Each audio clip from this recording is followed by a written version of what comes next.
Thank you, Rob. I'll bring our county committee of the whole meeting to order. Does anyone have any declaration of interest related to any item on today's committee meeting? Not seeing any. Again, if one should arise, feel free to declare it at that time. Business arising from minutes, we have a notice of motion from Councillor Keaveney. I presume you'd like to move that notice of motion, Councillor Keaveney? I would, Your Warden, yes. Thank you. Is there a seconder?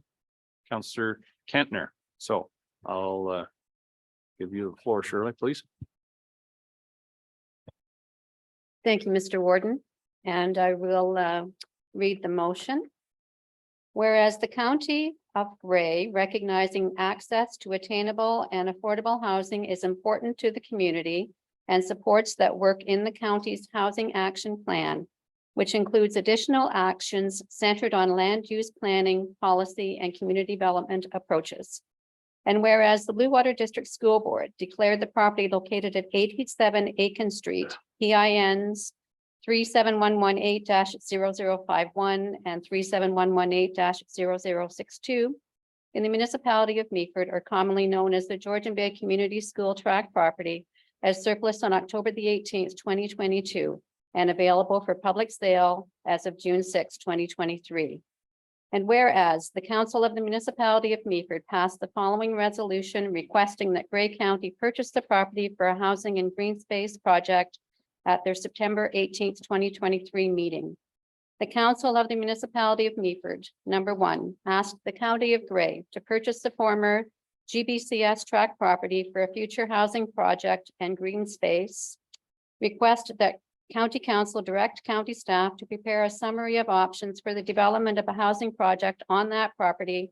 And three, commit $500,000 towards the purchase of the property in addition to the $370,100 in county PILT funds previously allocated to a housing project in Meaford. Now therefore be it resolved that the Council of Gray County hereby directs staff to enter into negotiations for the purchase of 87 Aiken Street in Meaford. And number one, that the authority to negotiate the purchase of this property be delegated to the Chief Administrative Officer. And number two, that staff prepare a report investigating options for a housing and green space project on the subject lands.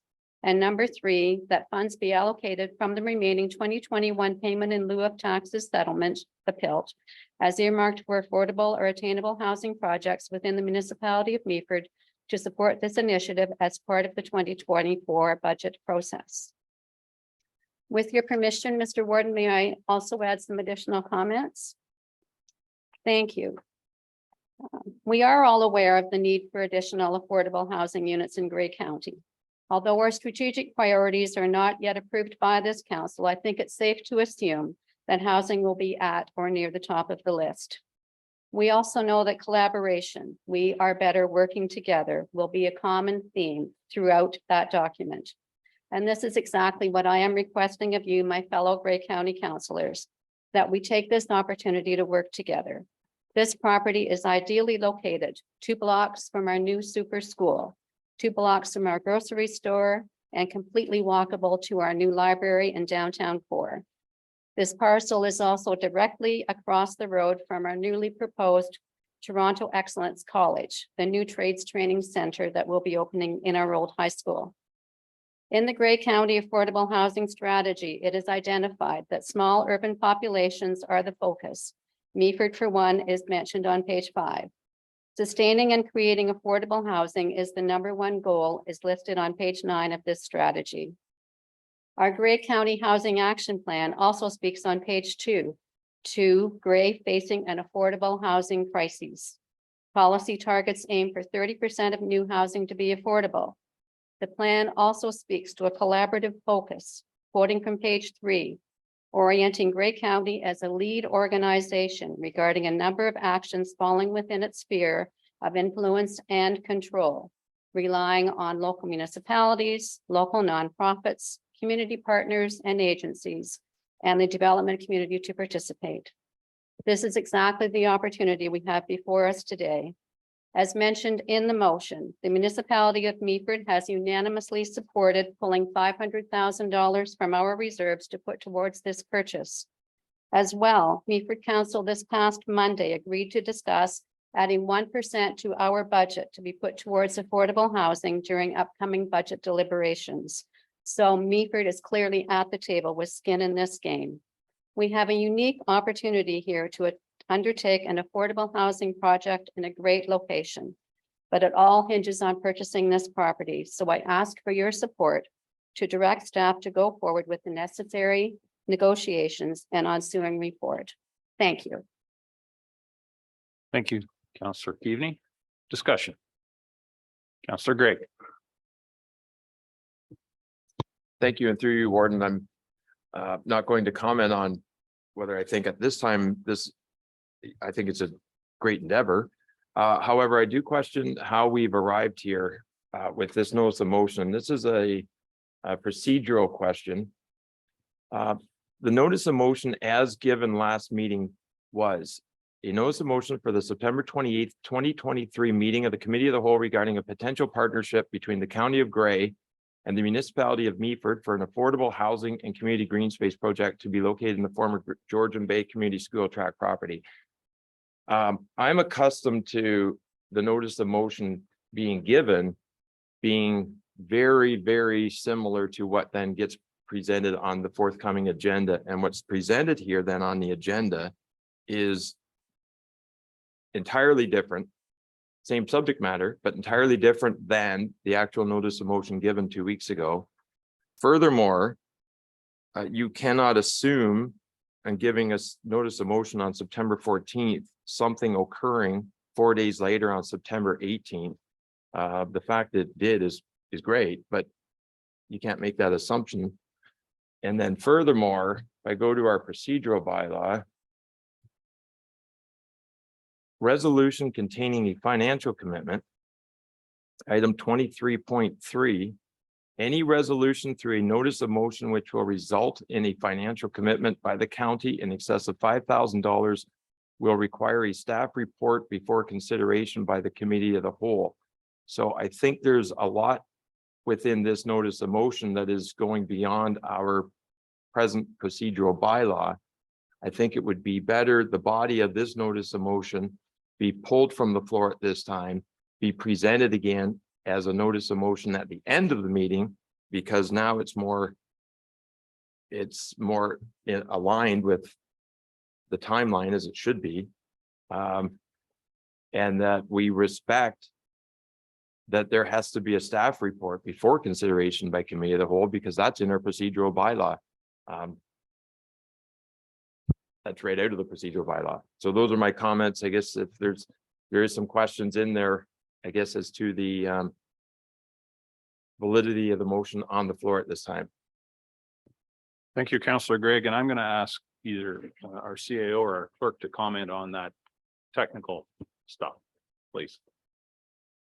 Through you, Mr. Warden, there is a report included in the closed session package of the agenda today, which I think provides some background and some basis for discussion. This particular matter is one for a variety of reasons that we can discuss. One where time is of the essence.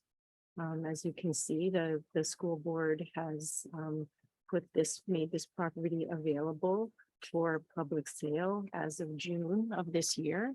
They had kindly agreed to provide some consideration to Meaford in order to be able to have this discussion at County Council. I think if we're going to delay discussion of this matter any further, I think we would need to go back to the school board again and ask them whether they would continue to extend that goodwill towards us so that we can have those conversations. Councillor Gregg. I appreciate that, but what I'm saying is we have a policy to follow, and direction has not yet been provided to staff to actually even present a staff report in the closed session. That directions never came from council to this point. So I appreciate that it's been done, but direction has to come from council to get to that stage. So I think we are preempting our processes in doing this. I wonder if maybe we need to go into closed session to have that fulsome discussion about whether we're going to give staff direction to do anything. Anyone object to that? Councillor DeBreen?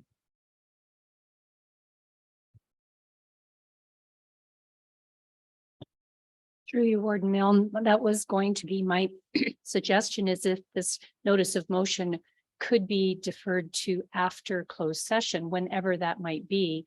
We could go in immediately, we could go in at the end of the meeting. And would it satisfy my colleague if we did a waive of procedure?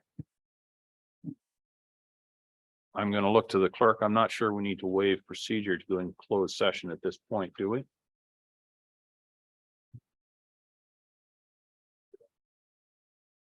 Oh, Give you another run at it, Councillor DeBreen. thank you, it's Barb. Sorry.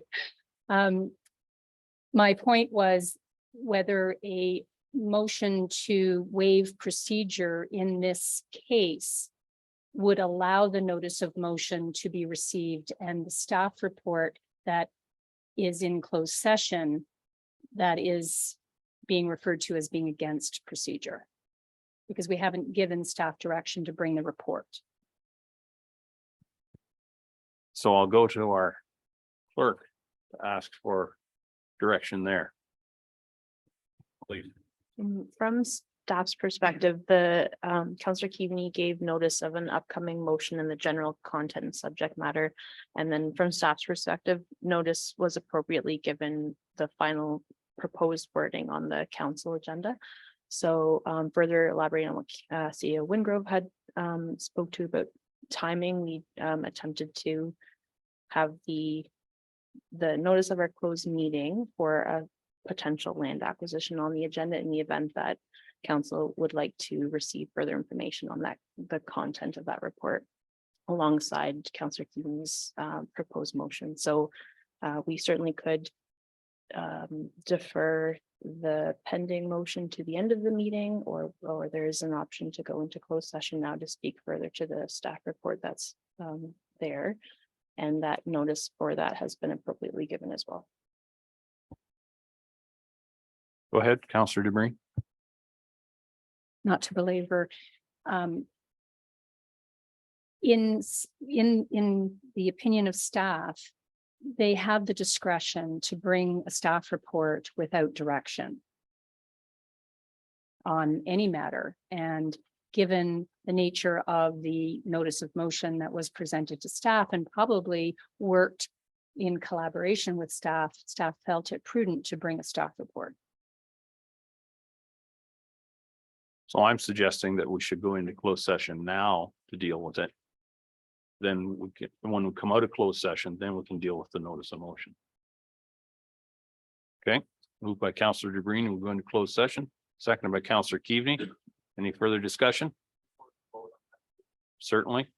Any further discussion? Oh, we need the recorded vote. Oh, sorry, but is there any further discussion on going into closed session? Councillor Nielsen. Forgive me for belaboring this point a little bit more and trying to understand Councillor Gregg's position on the notice of motion itself. Councillor Gregg, your statement was that they're accustomed to a notice of motion being specific in nature and having a bit more detail. My position is a little bit different than that, that typically a notice of motion presented to a body gives kind of details as to the subject matter and not necessarily fully crafted, as a notice of motion will then be crafted with staff's help, typically, not always, and then presented to the body. I'm wondering if, because the nature of why we're going into closed session is whether or not this is a valid notice of motion. I'm wondering if our clerk can speak to how detailed the notice of motion needs to be in order for it to actually become part of the next agenda.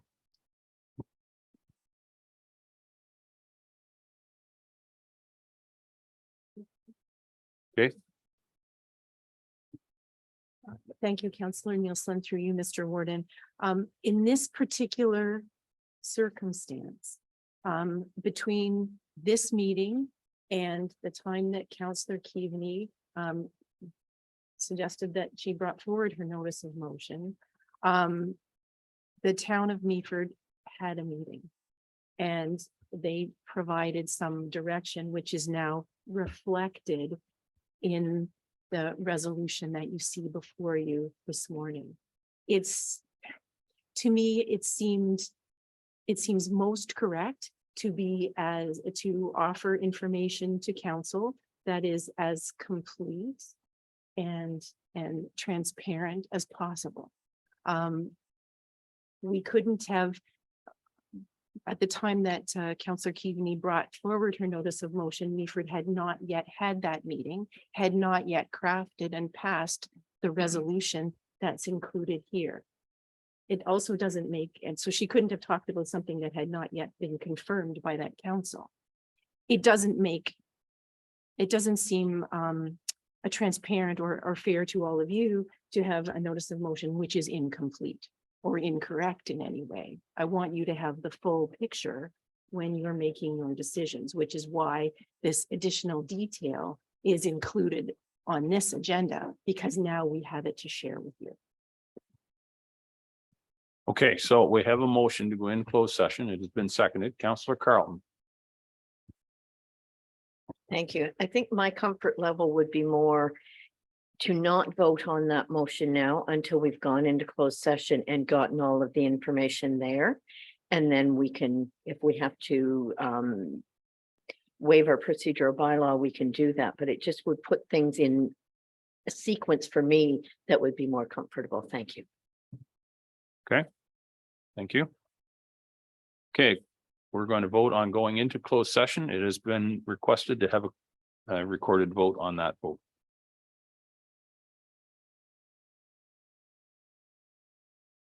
Counselor Mackey, In favor?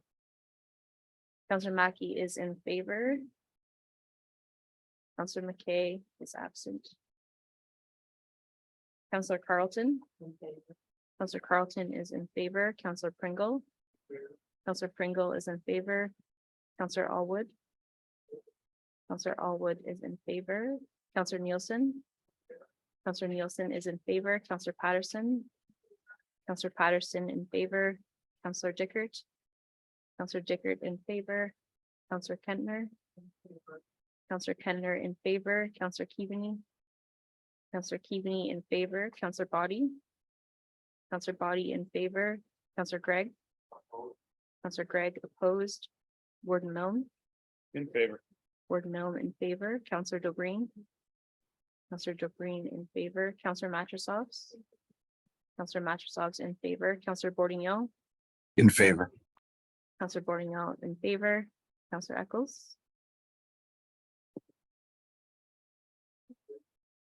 Counselor Eccles in favor. Counselor Hutchinson. In favor. Counselor Hutchinson is in favor. That motion carries 85-8. Thank you, Madam Clerk. So we will now go into closed session to discuss the staff report included there. I'm not sure what staff do we want to, We need to have in Shaw and Spicer stay, Randy. Stay.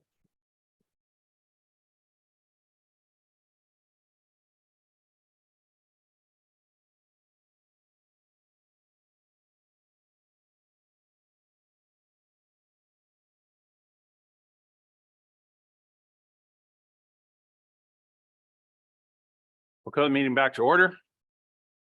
We are now back in open session, and I can report that we only discussed those items that were listed to go into closed session, which was I'm not sure of the actual possible land acquisition and plan or procedure. The clerk knows all the right words. I don't. Yeah, the clerk will do that. Just to confirm, the committee of the whole proceeded into closed session to discuss proposed or pending acquisition or disposition of land and a position, plan, procedure, or instruction to be applied to any negotiations. And direction was given to staff in closed session. So now we're back to the notice of motion that we left when we went into closed session.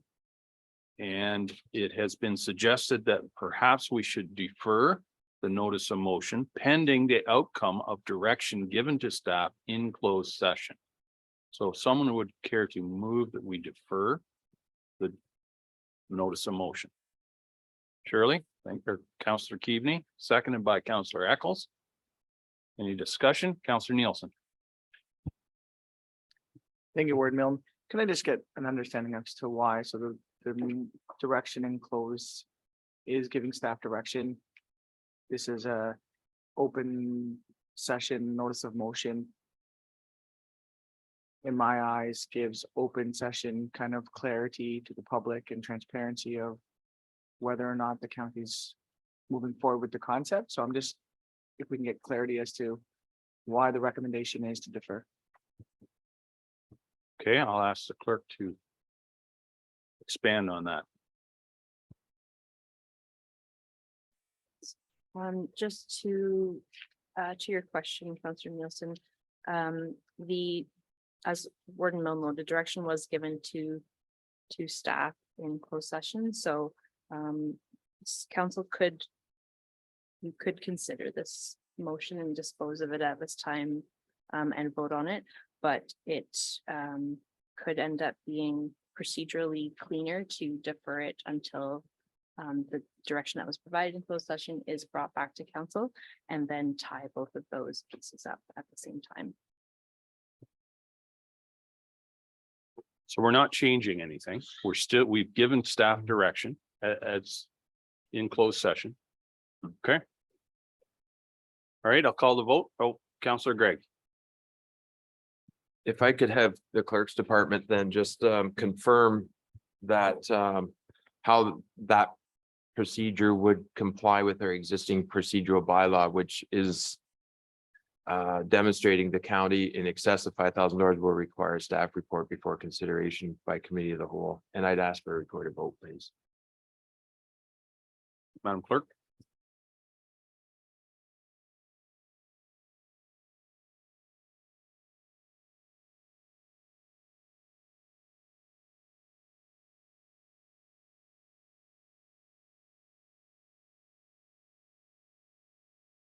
To your question, Councillor Craig, the section in the procedure bylaw you're referring to about the financial commitment, a staff report would come back to update council on the fulsome discussion that's been had here today, and will include reference to will include the items that are in the motion provided by Councillor Keaveney.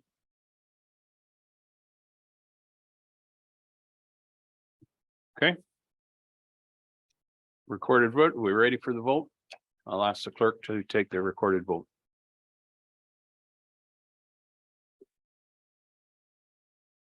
Oh, so just so we're clear, we're voting on whether to defer the notice of motion.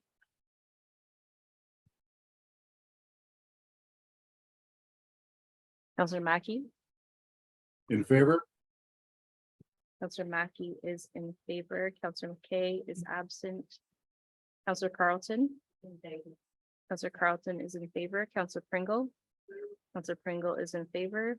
Councillor Allwood. Councillor Allwood in favor. Councillor Nielsen.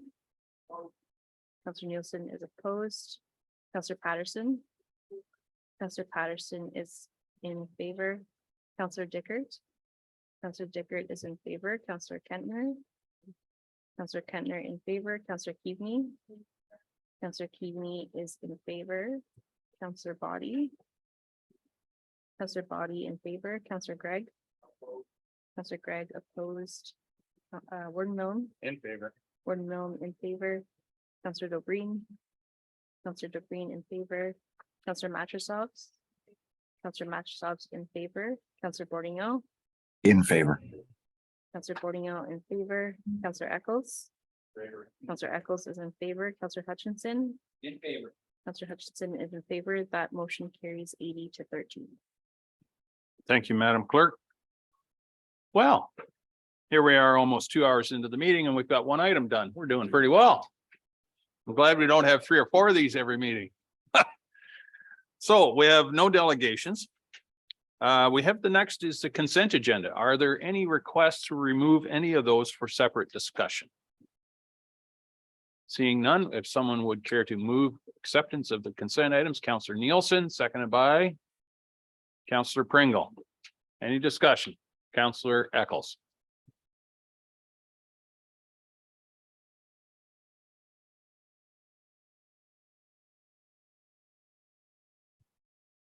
I would like to pull 6B, please. Okay, 6B has been requested for further discussion, so we are only voting on yes, on the Community Services Committee meeting. Counselor Greg. Thanks, Warden Milne. And just a quick question for staff or to the chair of the committee. We had earlier in the year about $500,000 of funding through one of those refunding sources that we applied to 14th Street, I think it was. And I'm just wondering, like, is there a policy or something that these get applied to, like the Counselor DeBreen. Through you, Warden, are we speaking about a specific item? We haven't voted on whether or not we're accepting the consent items. Are we pulling an item? And then that item that we pull is normally added to the end of the agenda for discussion? My apologies, you're correct. Counselor Greg, do you wish to pull item 6B or 6A rather? For further discussion? Is that what the one you were referring to? Sorry? Okay. So we're only voting on I've flipped my agenda here so many times. 6A. That's the only one remaining in consent at this point. Okay, it's been moved and seconded. All those in favor? That is carried. Thank you very much. Number 7, items for direction and discussion. 7A, Grey Bruce Local Immigration Partnership Year 3 review. Someone's here to do the report. Topeka is here. Someone care to move that report? Counselor Nielsen, Counselor Carlton. Topeka, welcome. Thank you, Mr. Warden. Good morning, County Council. I'm here to provide an update on what has been happening through the Grey Bruce Local Immigration Partnership. And as you all know, how do we build a more welcoming and inclusive Grey Bruce, and how can we work together to make it easier for newcomers to settle here? These are the questions at the heart of Grey Bruce Local Immigration Partnership. And we work closely with our partnership council member, which is now over 66 community partners and organizations, including all 17 municipalities in both Grey and Bruce counties. We collaborate with our partnership council members on newcomer focused initiatives, including coordinated services, community research, planning, and other activities that support welcoming communities' characteristics. The partnership works to build capacity, strengthen community, foster inclusion, and cultivate prosperity. Included in this report is an overview of the major projects and accomplished realized in year 3 of our 5-year program. While there are many accomplishments, I'd like to speak only to three of those in particular. The first one is Train the Trainer program. As per the strategic plan, equity, diversity, inclusion, and belonging was the key priority of our plan for 2022-23. To achieve this priority, we received additional funding from Immigration, Refugee, and Citizenship Canada for a pilot program for 18 months to initiate conversations for a more inclusive and welcoming communities. During the phase 1 and 2, Train the Trainer an EDI curriculum was developed and co-created by a consultant and 18 local residents. Sorry, 11 local residents. The trainees developed workshop facilitation skills and experience while shadowing the consultant in mock delivery of the conversation through 2 GBLIP Partner Council members, from where member gained understanding of crucial fundamental concepts related to elimination of discrimination, fostering inclusion, and creating brave space, microaggression, and unconscious bias. In phase 3, the remaining trainees, we were only able to retain 7 of them, worked in pairs to facilitate a total of 23 training workshops to 199 clients over the course of 3 months from January till March. The training received very positive feedback from participants ranging from senior municipal management to various frontline staff. Since the delivery, a number of organizations have reached out to further inquire about when the training will be happening, and we are hoping to have this to deliver one training to Bruce County Library staff in October and one in the November. The project was originally planned for 18 months and now has been funded to investigate continuation using a self-sustaining model. The second program is the positive messaging campaign. When a discrimination experienced by immigrants, visible minority, and indigenous people in a Great Bruce, an empirical study was conducted to better understand discrimination experiences. From that research, GB-LIP in collaboration with Huron County LIP and Gulf Wellington LIP created and launched a positive messaging campaign. The campaign received an astounding 787,000, more than that, impressions across digital channels, and the campaign extended its impact beyond digital landscape, integrating strategic component of print, radio, and outdoor media to broaden its reach and appeal. You'll find t-shirts and posters proudly displayed around the county. You each have a folder as well on the desk, having that message. The third of it is World Education Services Immigrant Work Program. World Education Services is the organization that provide credential evaluation for international students and any immigrant planning to study or work in United States and Canada. Grey Bruce Local Immigration Partnership is selected as one of the 5 communities across Canada to join this immigrant work program. This is the phase 2 pilot of this program, and in response to the ongoing Canadian labor crisis, WES launched this immigrant work in specific to help community partners mobilize local employers to co-design solutions that help identify, recruit, hire, and retain local immigrant talent.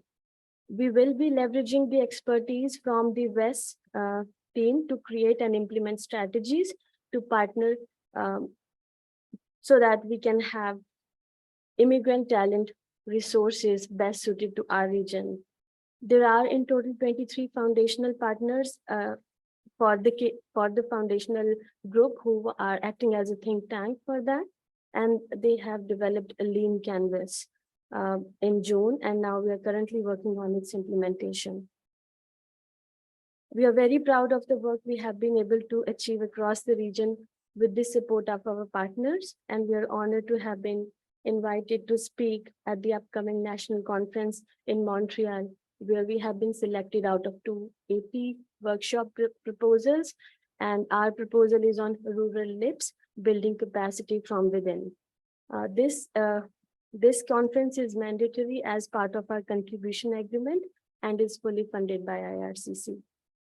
We have also been invited to attend the annual convening organized by World Education Services Immigrant Work, which is a skilled immigrant integration program, will take place in Washington, DC in December.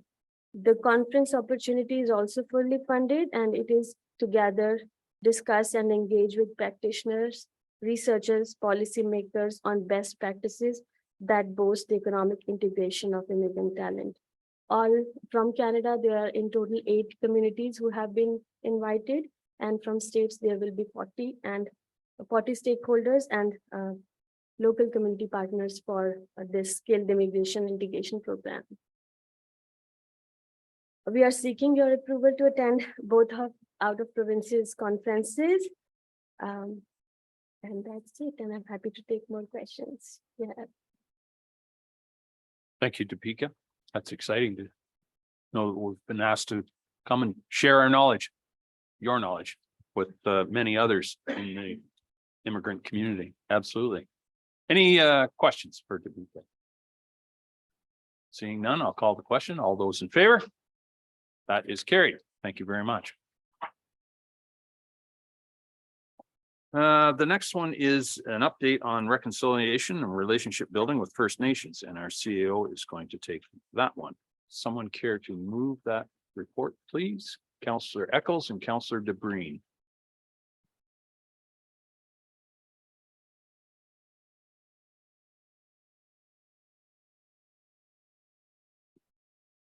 Good morning, Council.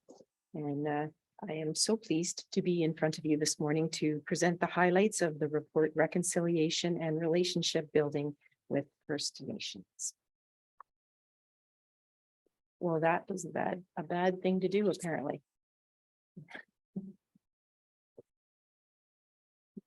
Can you be able to correct my terrible, thank you. Okay.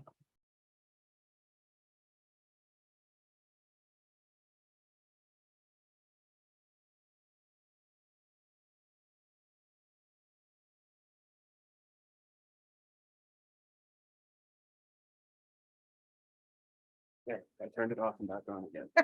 Thank you. That's the time-honored tradition. All right, let me attempt this once again. I'll try and you with my own slides. Okay, Sarah? Is that okay? Oh.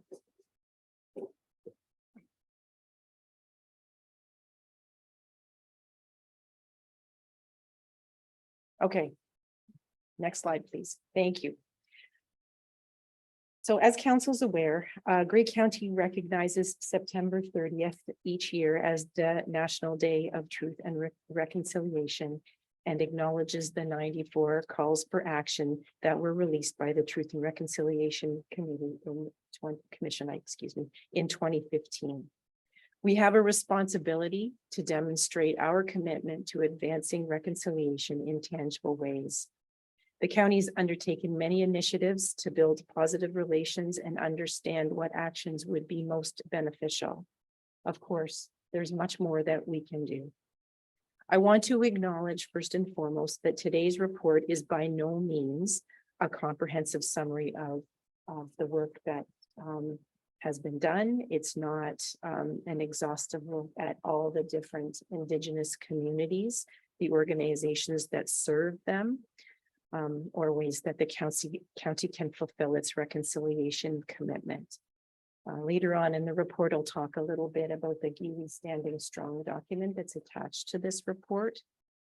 That document advises that collaborative work takes time, and to go slow, to listen, and to build meaningful relationships. And that's what's really underpinning this report today.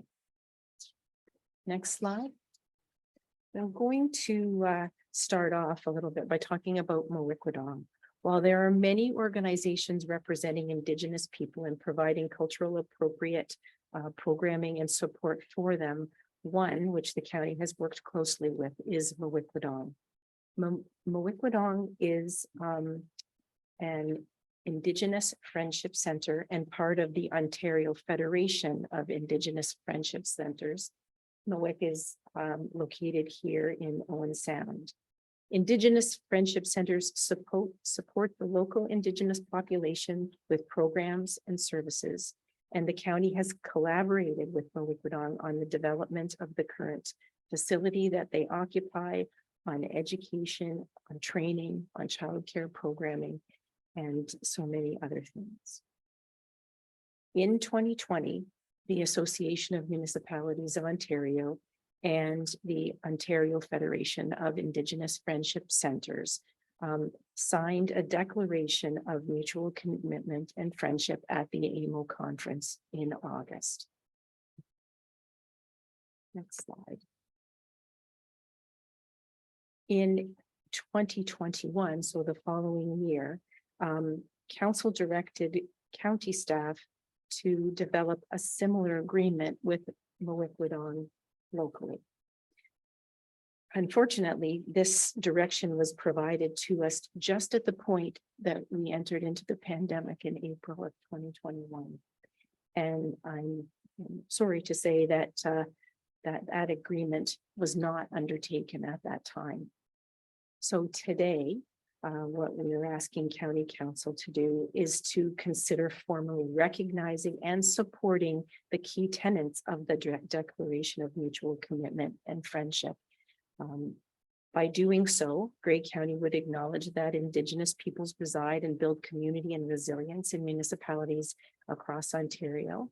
We recognize the value of Indigenous knowledge and expertise to design, plan, implement, and evaluate public policy and programs that impact the well-being of Indigenous people is paramount. The responsibility that is taken by Indigenous Friendship Centers to meet Indigenous community needs. Next slide. And furthermore, the value of building relationships and partnerships with friendship centers to improve the quality of life of Indigenous people in their municipality and to work against racism, inequality, discrimination, and stigma within and between communities. Finally, that the exchange of information and skills within and between municipal governments and related associations contributes to improved understanding of Indigenous relations. I think that the principles in this declaration have been what have underpinned many of the actions that we have taken to date, but this would be an opportunity for us today to formally adopt this declaration and the principles therein. So moving on from there, the other program that Mawickwidong is involved with or has implemented is GIWI. And GIWI began in 2018 in response to urban Indigenous homelessness. And the document attached to the report is called Standing Strong Together. And it provides recommendations on how we can further collaborate, build bridges of understanding, and better recognize and support the culture of First Nations. Council is asked to consider formally supporting the recommendations, and staff will incorporate into work plans and processes going forward. And I know that both community services and economic development, tourism, and culture are already some way down this road. But with your support today, we'll formalize this and bring it across the entire county. Moving on from there, now I'd like to highlight some of the efforts the county has been making in support of greater understanding and reconciliation. I'll start off with Grey Roots Museum and Archives. Many of you would know that Petal Furness, the former museum manager, did some really wonderful work here, and that's been built upon and expanded greatly by Savannah, current manager Jill Patterson, and especially Grey Roots team member Stephanie McMullen. The museum, in partnership with Indigenous communities and with the contributions from elders and artists, brings Indigenous history and culture to life. We have had two significant and very well received exhibits, one called The Good People, Know Our Stories, Know Us, and more recently, the So King Anishinaabe Present Our Stories exhibit. We've also heard around the Horseshoe about the Indigenous Advisory Circle that has representatives from Saugeen First Nation and the Chippewas of Nawash. That circle meets quarterly with our staff to provide knowledge, guidance, and feedback on how best to tell stories and raise awareness in a culturally appropriate manner. We are currently working on considerations and improvements to the land acknowledgement that we'll be bringing forward to you soon. And also the Community Cultural Initiatives Fund that Council approved has supported a couple of initiatives. The Anishinaabe cultural experience at Cape Croker Park and the Gitchinami Wikwidong Reconciliation Garden in Owen Sound. And I think those are two things that were well received and that we can be very proud of. Moving forward, today, council's asked to support Grey Roots in building on their outreach and engagement with the Indigenous people by increasing access to stories and artifacts in our collections and offering this community admission at no charge at Grey Roots going forward. Moving on from there, relationship building, programming, and reconciliation efforts are happening all across the county, as I've said. Community services staff, for example, have participated in and sponsored training and events to raise awareness and enhance their program delivery, but aren't specifically mentioned in the report. I did mention the planning department and the work that they've done.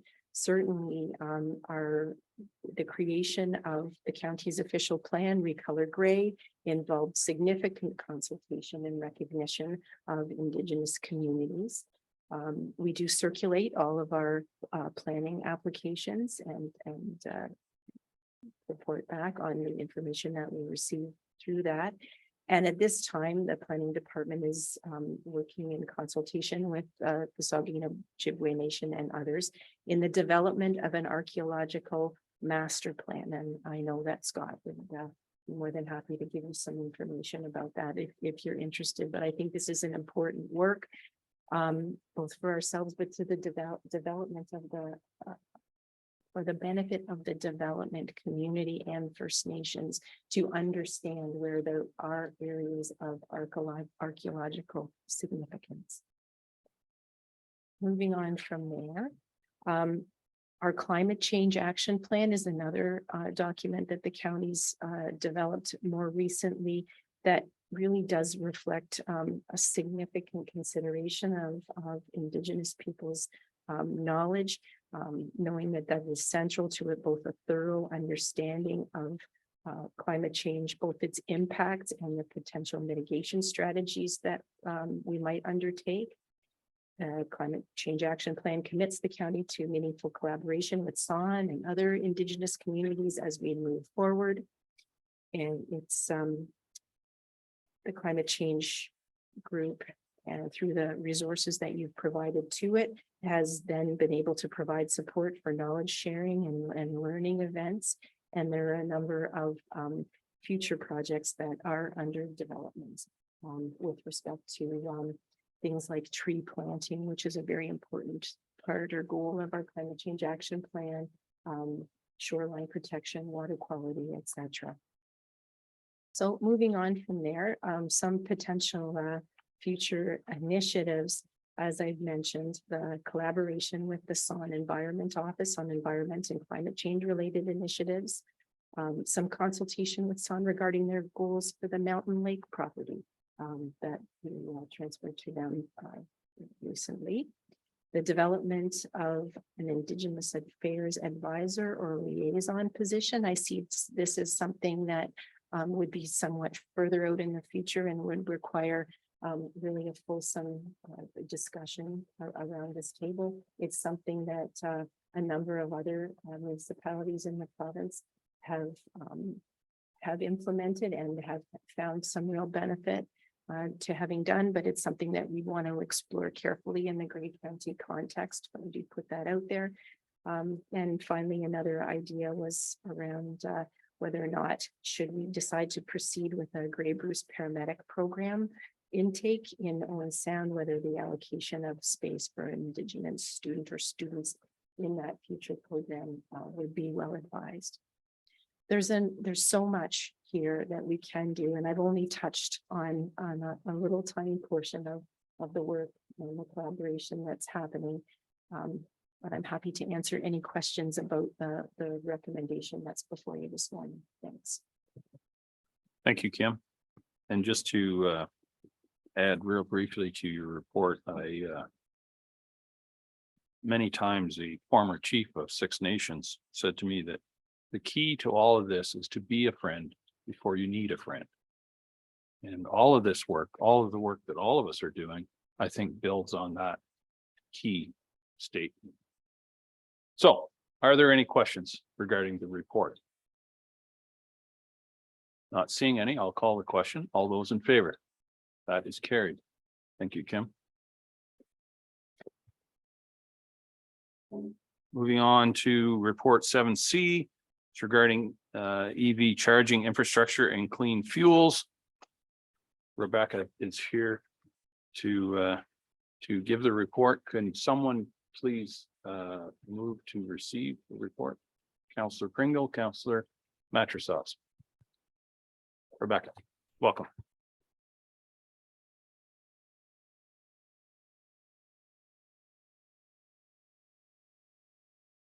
There you go. Okay, I got it. Thank you.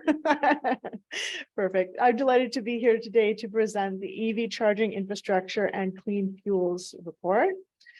This report relates to two funding opportunities that we can use to advance our zero emission vehicle strategy for our fleet. I'm going to start by talking about the charging infrastructure opportunity. So we're looking to get level 2, which are sort of medium speed chargers for our transport depots and our administration building.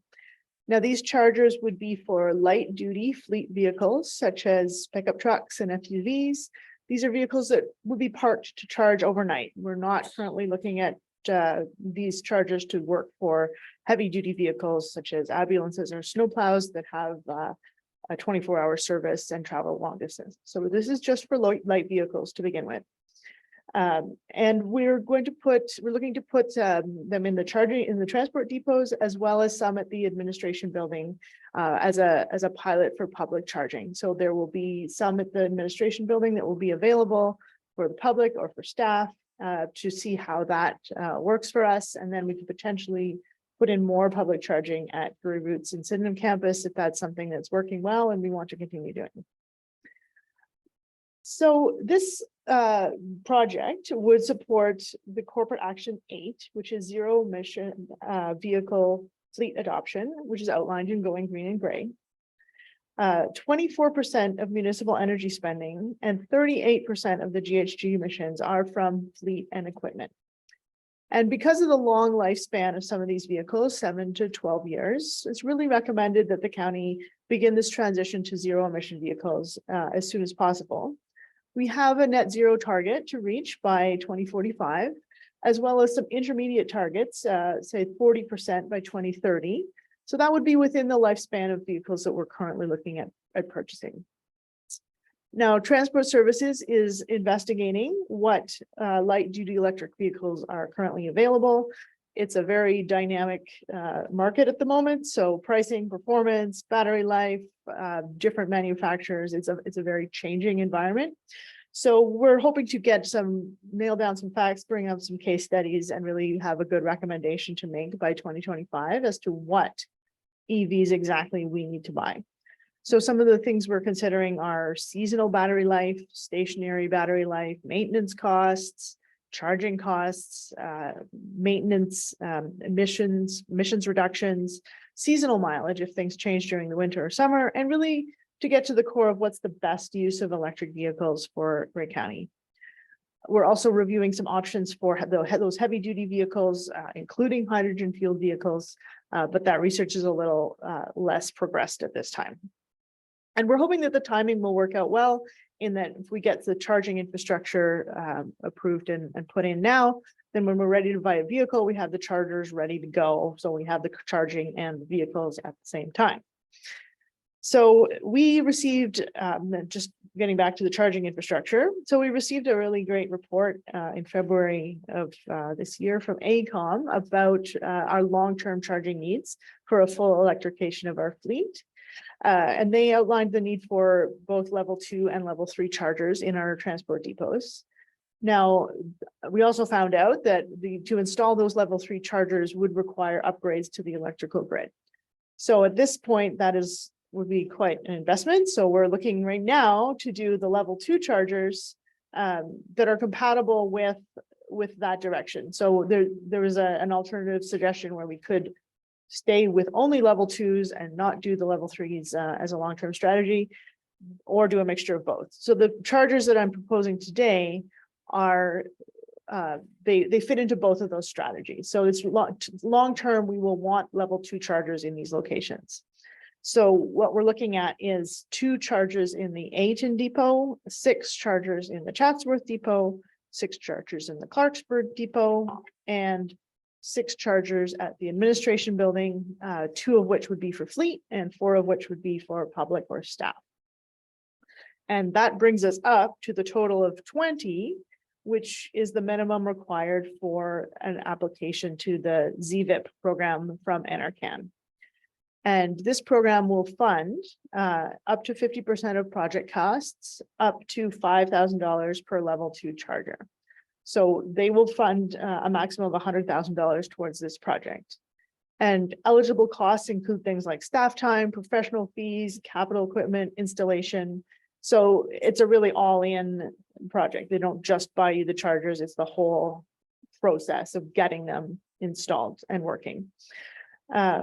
So the matching from Grey County would also be $100,000 to match the NRCan funding. And it would be divided between the facilities, depots and domes reserve would pay for the ones at the transport depots, and the administration building reserves would pay for the ones at the administration building. And then when it comes to a procurement strategy, we're really recommending that we do a turnkey solution. There's several providers that offer this. At some point, Grey County staff may have the expertise to source and maintain and potentially even install chargers. But at this point, we are new to this, so we would like as much help as we can get. So we're looking for a single provider that would source, install, and keep our chargers in good working order for a certain amount of time, so that we have one person to call. If there's anything that goes wrong, it's one contract, it's one company who's responsible for the whole thing. So we're also hoping that we can bring on some of our member municipalities to join us on this ZVIP application. It's quite a bit of work to put together a funding application, and if we can have member municipalities piggyback their project onto this application and get the funding, that would be excellent.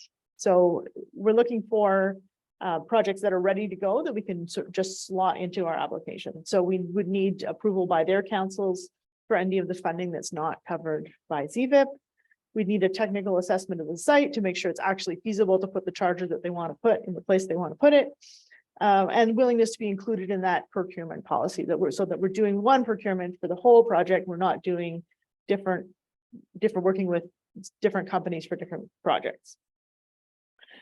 So that covers pretty much what I have to say about the chargers and the ZVIP application.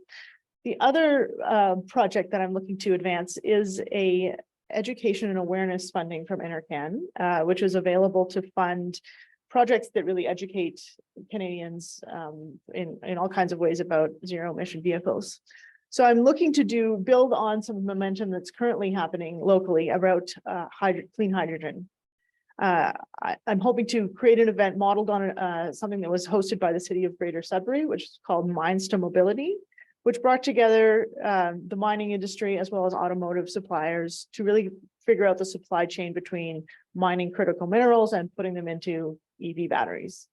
I think that we have a potential to do that here with having local sources of hydrogen, figure out what the producers need, what the consumers potentially want from the suppliers, and how to put that put all of those pieces together, building on the work that was done at Hydrogen Optimized last week, that first sort of bringing together of the parties to figure this out.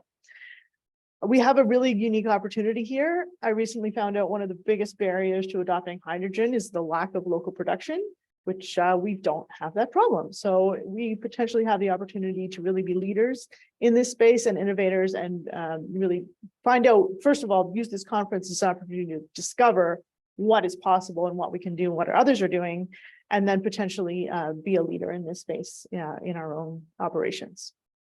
So thank you very much. Any questions? Thank you, Rebecca. Any questions? Councilor Body. Thank you. I have more of a comment than question. Approximately a year and a half ago, I went out to Edmonton to a fuel cell and hydrogen conference.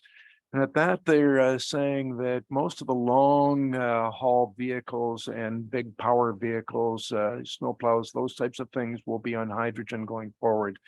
They're using hydrogen and a fuel cell, which creates electricity, and it's run on electric motors, but they can run longer and run with more power than batteries alone.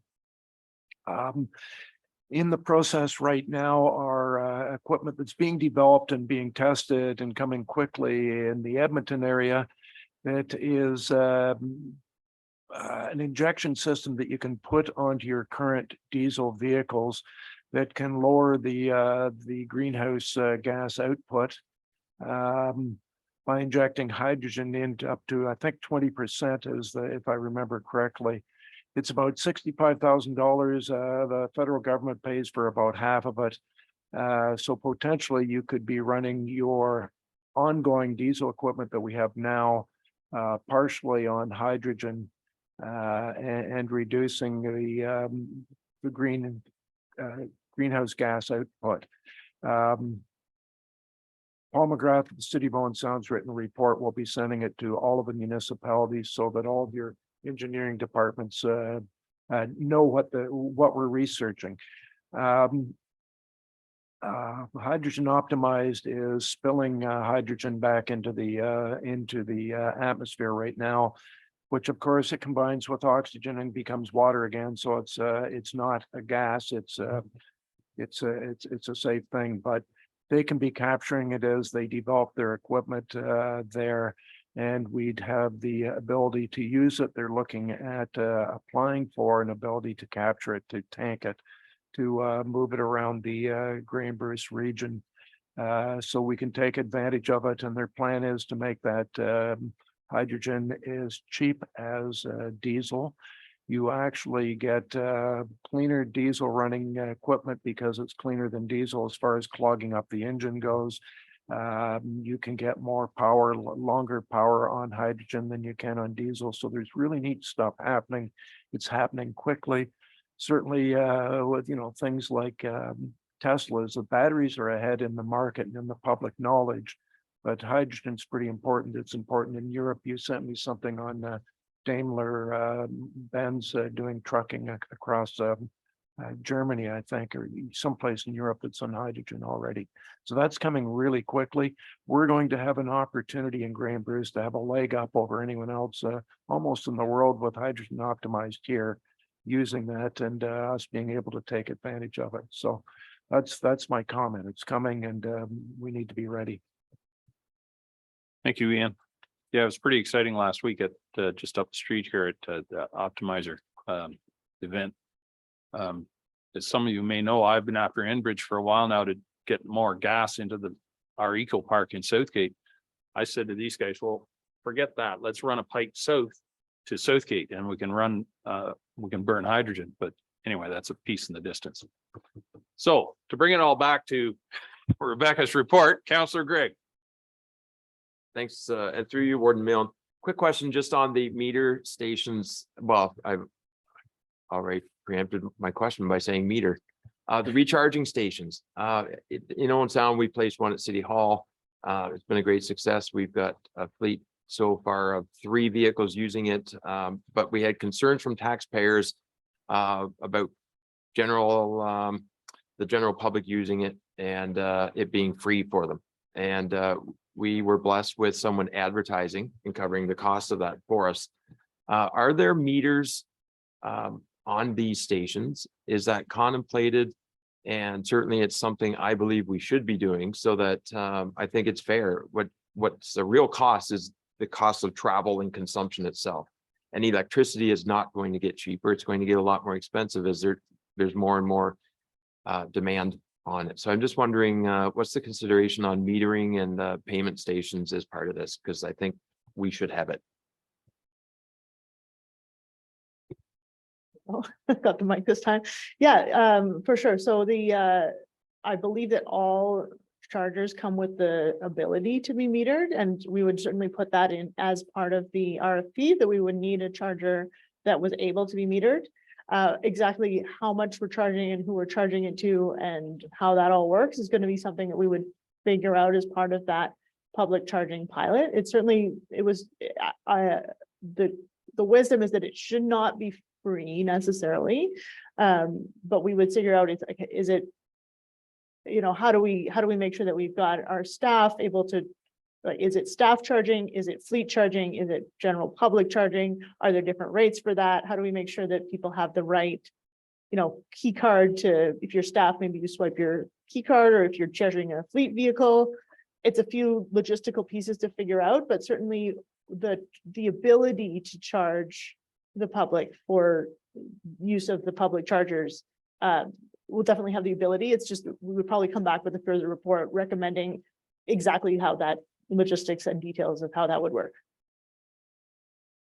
Okay, thank you. Any other questions? Councillor DeBreen. Through you, Warden, not so much a question, but more of a comment. I'm just from this agenda alone, I've been inspired by just how Grey County looks for innovative and progressive ways to make a difference, whether that's through EV charging stations, electrifying our vehicles, housing options, and our immigration partnerships. People are watching beyond our borders as to what Grey County is doing. And I think that we're not swayed by that it's never been done, but that we ask the question, why not, and how can we help make it happen? So it's not a question, Warden Milne, but I'm just really inspired by the work that Grey County as a whole, including its lower tier municipalities, are open to everything. Thank you. Thank you for that. Yes, we are. No, it's not why, it's why not. Any other questions? Call the question. All those in favor? That is carried. Thank you, Rebecca. So we have one item remaining. Oh, wait. We go back to consent item 6B, Cycling and Trails Master Plan Preliminary Implementation. Someone care to move that be received for information? Councillor Matrosovs and Councillor Alwood. Councillor Eccles, you want, or I'll let, no, you, Savannah, you go through the report first, please. Excellent. Thank you, Mr. Warden. And I do have Sean Potter with me today, in case you have any technical questions, because I definitely cannot be the one to answer those for you. But we thought it's been a really long time since we talked to you about Cycling Trails Master Plan, and there's been a lot of behind the scenes work going on, trying to figure out how do we start with this project. So over the last 18 months, we have been talking with our insurer. We have been talking with all of your senior leadership in each and every member municipality to figure out where everybody stands, where their support is.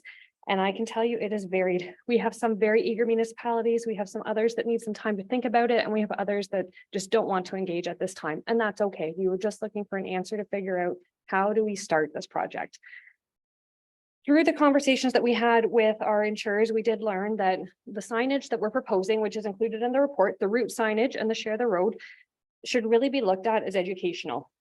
So there were a lot of questions around liability and does signing cause additional liability? But what we learned was that cyclists are already on your road. So this is education on the spot, reminding everybody that it is their joint responsibility to share the road. So that is what we're going to go ahead with. We also learned that we're okay to start and stop signage wherever it is supported. So we know if we wanted, we could go out and sign all of Grey County roads with the signage and the funding that we've received from the federal government to do so. And we could stop at each municipal border if that's what was required. That does not leave a very good experience for those who are on the road. So we don't want to take that approach. We would rather work with the municipalities who are supportive at this time and look at what loops we can create between county roads and municipal roads, and then wait and see if there's other support that comes down the pipeline, or we can just look at share the road signage, because that really is educational key. In terms of marketing promotion, through conversation with both our off-road cyclist group, which Bill is here with us today as well, and a couple other members from across the county, with the insurers and with our member municipalities, there was a lot of conversation too about the marketing promotion side and what you do to prepare the cyclists before they ever get on the road. So looking at the promotional brochure that we already have for cycling, to update the language in there and talk about the different environments that you will come across. Talk about the fact that we do not maintain bike lanes to a bike lane standard. They are closed during the winter. You have to be prepared for reroutes during construction season and all of those good things to do a better job at preparing that education upfront.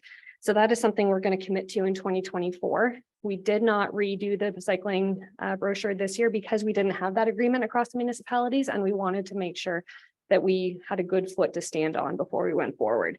So that work will happen in 2024. And we're also going to put some educational toolkits together because that was something our municipalities were all very interested in, knowing that cyclists are already on the road.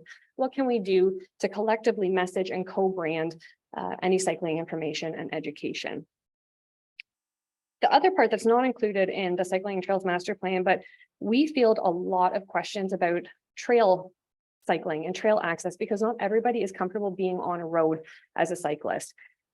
So knowing that it's also something that families like to use, almost all of our municipalities have invested heavily in community trails. What can we do collectively to talk about the CP Rail Trail that we've just done a significant investment in, talk about your community trails and put together a brochure about a fulsome cycling and trails, whether it's on road or off road.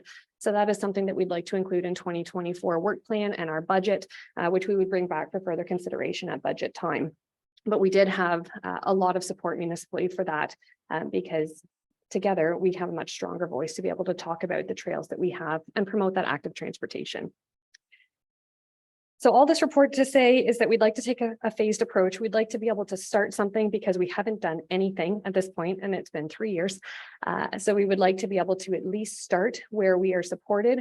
We will leave other municipalities alone. We do not want to tell you what you need to do. That is not the intent. So if you are not ready to talk about cycling promotion or signage or anything like that, that is okay. We are quite fine to move ahead elsewhere. And then if and when you're comfortable, we can always come back and look at what additional routes we can develop. So we're looking to start with those trails. We will update our GIS mapping, we'll update our brochures to take off the roads where we don't have fulsome support at this time. And that way we can start the project at least and see where we go from there. But the education is definitely something regardless that we did here across the board is something that everybody would like. So that we do want to commit to through 2024 work plans. So if you have any other questions, Sean or I are happy to answer. Thank you, Savannah. Maybe if we just had more Pat's paved shoulders, it would simplify things, wouldn't it? Yep. Councillor Eccles. Yes, it probably wouldn't take as much gravel along the edge of those where it seems to blow off quite a bit too, Pat. We could do that. That would be wonderful. And some of those potholes that are at the corners too, for the bikers that they don't have to go into. My question on this was, I guess, more towards that liability. And if we're just on the education, because I'm very aware of Bruce County and what they went through with their off-road cycling and everything that happened there. It doesn't seem that the courts have taken it that any signage, any amount of paperwork that's signed that you're not responsible. I don't know how many millions it was that the Bruce County case cost Bruce County on their off-road project up there a number of years ago. It just, you had mentioned that through that, and this was just more education. I guess it's the liability of us having it on the roads, but I don't know whether there's as many recreational cyclists on the roads that we'll see, but certainly in Southgate and Chatsworth, West Gray, we see a lot of certain population that uses bicycles and foot pedaled scooters on our roads an awful lot. So just that we're in the early stages of this. I don't want us to get way into it and find out there's way too much liability on this. The roads are there, they can be used. I don't know how much paper brochures we need, because I don't know whether bicyclists, and I'd like to maybe ask Councillor Greg, who bicycles quite a bit. If we have it on GPS, seems like everybody carries a cell phone and whatnot for navigation. My comment. Savannah, do you have a response? Sure, thank you. Through you, Mr. Warden. Yeah, so from the insurance perspective, what we were told was they're on your roads anyways. You cannot stop a cyclist from taking to your roads. So this is that on the point education piece for both cyclist and for driver. And that was something that we heard through the off-road cycling group that we talked with as well, was that there was, you know, awareness and respect that both cyclists and drivers both need the education about sharing the road. So that was something that we did learn from the insurers. And on the brochure side, you'd be very surprised. We go through 30,000 brochures a year on cycling. So we are currently out. We have no more, but that's how many people pick up. Cycling is a big deal in Grey County. A lot of people come here and a lot of people look to use our beautiful views and our beautiful roads to cycle. So we do know that there is interest, and that's why we want to make sure we get that right when they're looking at it. It's also available on the website, but paper brochures are a big thing in Grey County. Thank you, Savannah. Councillor DeBreen, and then Councillor Body. Through you, Warden Milne, just one comment. We talk about sharing the road. We talk about in our communities, we have a variety of people who use our roads. And we do have signage in Southgate specifically that share the road with the horse and buggy community. So I'm just wondering if the signage will be targeted in the same area as, you know, if there's a sign that says share the road with the horse and buggy community, that and bicycle, and it's just a comment to Councillor Eccles' point. We have a variety of uses in our communities. Thank you for that. Through you, Mr. Warden. I'm going to steal a little bit of thunder from our Ag Advisory Committee because we were going to go back and give them the update first, but since you asked, I will provide the update here. We heard loud and clear in our Ag Advisory Committee a couple, I guess it would be a couple months ago now, and the share the road was a really important concept that we needed to spend more time educating on for cyclists, for buggies, and for farm equipment. And that it was a very significant mental health strain on our farming community as well. So what you will start to see pop up in the next couple of weeks are billboards right across Grey County that talk about share the road. Some have cycling images, some have horse and buggy images, and some have tractor images, as well as radio campaigns that will be taken to the airwaves. So we listened, we heard, and we want to continue with that work. The signage here is specific to cycling, but the share the road message, we can certainly expand beyond. Thank you for that, Savannah. Councillor Body. Thank you, Warden Milne. Just to respond to Councillor Eccles, I'm looking, the Bruce County law case was about their mountain bike adventure park, which had obstacles and things that were set up by the county, and they invited people to participate in it. It wasn't just straight riding on a trail that raised the liability, more the fact that they put in obstacles that people could try and then potentially didn't have the safety things around them. So not quite the same thing as what we're talking about here. Good point. Any further questions? Councillor Gray. I guess just a couple of things, but I will note there's a possibility that the county took a lawsuit from a road cyclist many years back from in a certain part of the county too, and I won't comment on whose fault, but so there is a liability concern. I'm aware of as many motorcyclists, you know, motorcyclists are more inclined to get hit by vehicles than I am cyclists. Just a quick question to Savannah, I guess, just in terms of the budget resources, are we talking something like that? It's $3,800 a year. Are we talking something that's $38,000 a year? My only concern is perhaps it's getting a little bit dated. The current trend right now is gravel bike riding gets you off the busier roads. The great thing is in Grey County, I can do 50K and not see a car.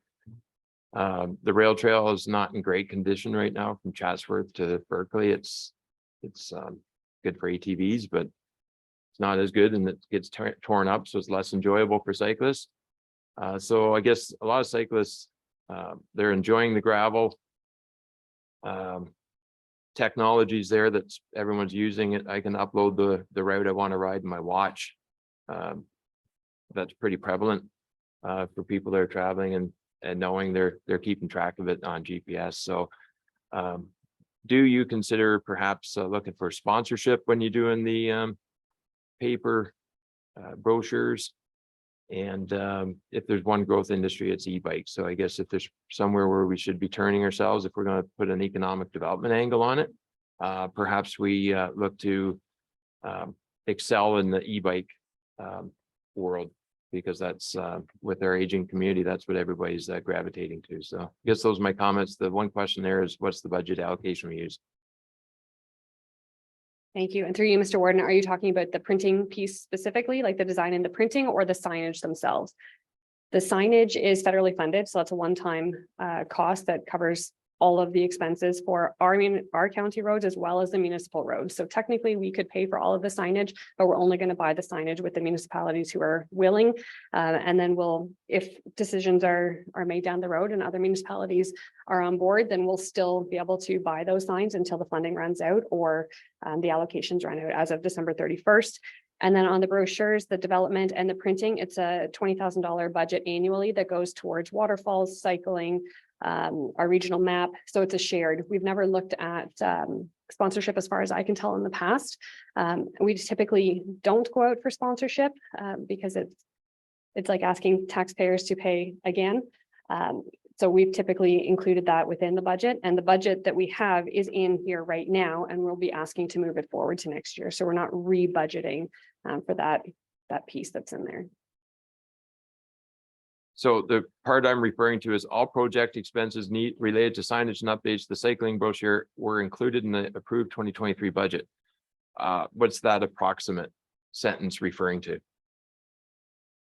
Sure, through you, Mr. Warden. The signage cost is approximately 40,000, which is 100% federally funded.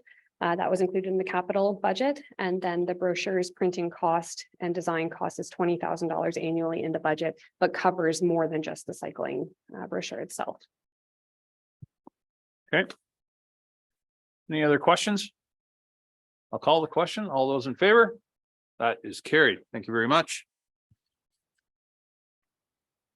Oh, Councillor DeBreen, go ahead.